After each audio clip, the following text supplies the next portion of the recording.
Alright, welcome to the next Blender tutorial. So unfortunately today I'm not on camera.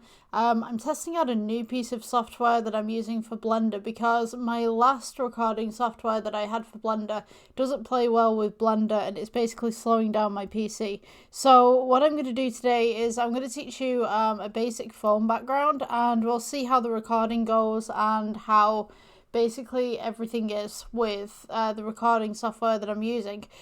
So I'm going to go ahead and delete the default cube and I'm going to go ahead and switch out EV2 cycles. We'll go ahead and move the camera just to the side right here and zoom in slightly.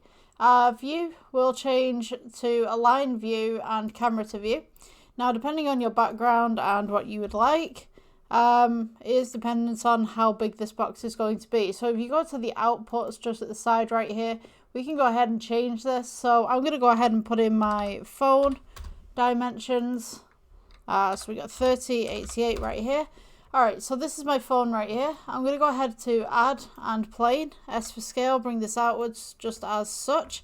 I'm going to go ahead and split the atom right here so you guys can see what's going on the side as well as at the bottom right here. Alright, so once you've got something like this, what you can do is do S for scale, bring this up, scale this up slightly. And then just press G and bring this back to here. Now you'll notice that there's a little cutoff point at the back right here. So go ahead and click the camera and go ahead and change the clip end to a little bit further to the back. So I'm going to go ahead and let's go to edit mode. Let's go right click subdivide, right click subdivide, right click subdivide, right click subdivide until you are happy with what you have. We'll go to sculpt mode right here. I'm going to go with 7 to heaven. We can see our cameras at the side right here.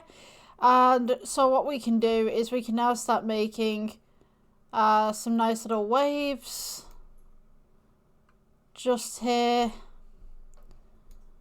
Just go ahead and bring them to the front as well. It's like random ones. Just for a nice little test. To make sure that this is recording properly. Alright, so once you've done something like this, let's go to object mode. We'll go shade smooth. Kind of have this nice little sand effect in the background. We have our lights in the corner right here. That is currently shining. So this is probably the point where this will all start slowing down, unfortunately.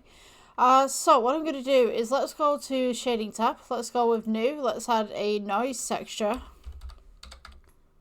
Just to kind of make some nice little sand. We'll go with base color right here.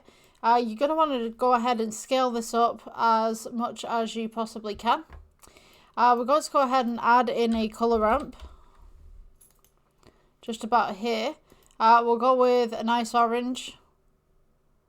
Nice kind of yellowy orange just kind of coming through right here.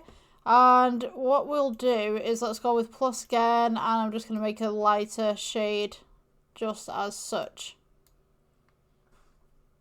Just to about here, I think. So, let's take this light out right here, and I'm going to go ahead and add in a plane. So let's go back to layout, add plane. You want G to bring this up, S for scale. Make this an emission, so go to new tab, new material. Change the principal BSDF out for emission. And then we're just going to go to the render. And all you want to do is turn up the strength until you're happy with the result. So we could have something like this.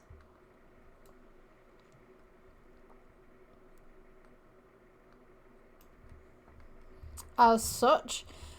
So the next thing that we can do right here is we can do a depth of field if you're inclined to do a depth of field. To be honest with you, I'm going to move this lighting back just ever so slightly so we can get some more of that detail in just at the side right here.